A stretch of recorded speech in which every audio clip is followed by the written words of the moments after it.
Merci Benjamin. D'autres éclairages avec nos journalistes en direct dans un instant, mais on va d'abord évoquer le déroulé de ce scrutin. À Bruxelles, ça n'a pas été simple ce matin, beaucoup de problèmes informatiques. Dans une cinquantaine de bureaux de vote, il y a eu des couacs, de gros retards ont été enregistrés, ce qui a fait grogner pas mal d'électeurs d'ailleurs. Le reportage de Maxime Binet. À chaque élection, c'est pratiquement la même chose. Des retardataires qui se présentent alors que leurs bureaux de vote ferment leurs portes. J'ai couru, j'ai fait vite. Dans 6 ans, madame. Ok, ça va. À Bruxelles, vous aviez jusqu'à 16 h pour aller voter, pas une minute de plus. Par contre, ce matin, dans la capitale, certains bureaux de vote n'ont pas ouvert dans les temps. La faute à un problème informatique. Ça fait quand même depuis 10 heures qu'on attend, hein. Mais une chance, c'est pas ici qu'on attendait. On attendait chez nous, on avait un copain qui était ici, qui nous téléphonait. Oui, nous avons eu un problème électronique qui a été résolu parce que des informaticiens sont venus assez vite sur le terrain pour résoudre ce qu'il fallait. Ça crée pas mal de retard. Oui, en effet, au minimum 1 heure. Au total, sur l'ensemble de la région bruxelloise, 47 bureaux de vote n'ont pas pu ouvrir dans les temps.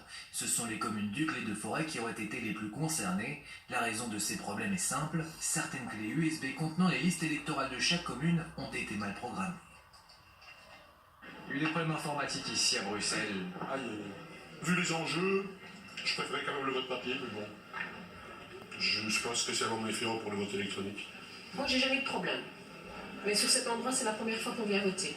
Heureusement, dans la plupart des bureaux de vote, ces problèmes techniques ont été très vite réglés. Le technicien nous a dit de rallumer, comme toujours. On a essayé, maintenant ça fonctionne. Donc, Vous l'avez rallumé plusieurs fois? Non, une fois.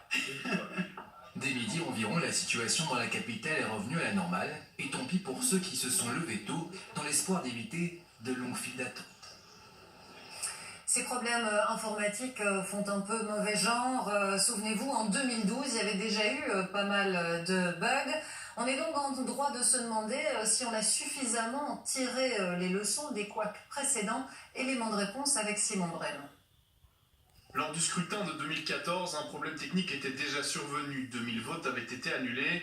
Lors de cette élection, c'était déjà la société PwC qui était en charge de la certification des votes, comme cette année. Alors était-il bien avisé de lui confier à nouveau la tâche? Ainsi, les bugs qu'il y a déjà eu n'ont rien à voir avec les bugs qu'il y a eu ici. Ici, ce qui est vraiment positif, c'est que les machines à voter n'ont pas démarré avec ces clés défectueuses. Donc en fait, on va avoir aucun souci dans les résultats, ça n'aura aucun impact, à part qu'évidemment, il y a des fils qui se sont créés.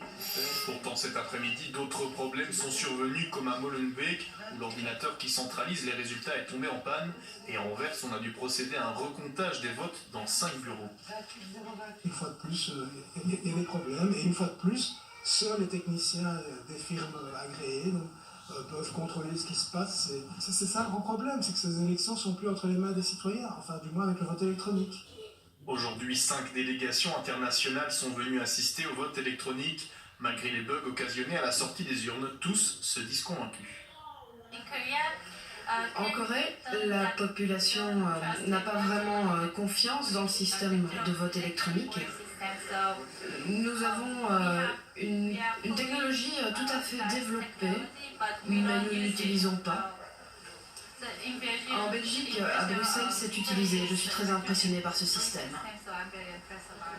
Le vote électronique est d'application dans toutes les communes de Bruxelles depuis 1999. C'est aussi l'année où les premiers rapports d'experts sont parus, des rapports qui soulignent des problèmes techniques survenus lors de chaque scrutin, ce qui n'a pas suffi à révoquer le système. On poursuit le tour des grandes villes. On s'arrête à Mons à présent. Avec Merci beaucoup. Que chacun tire ses conclusions pour la RDC. Merci, au revoir.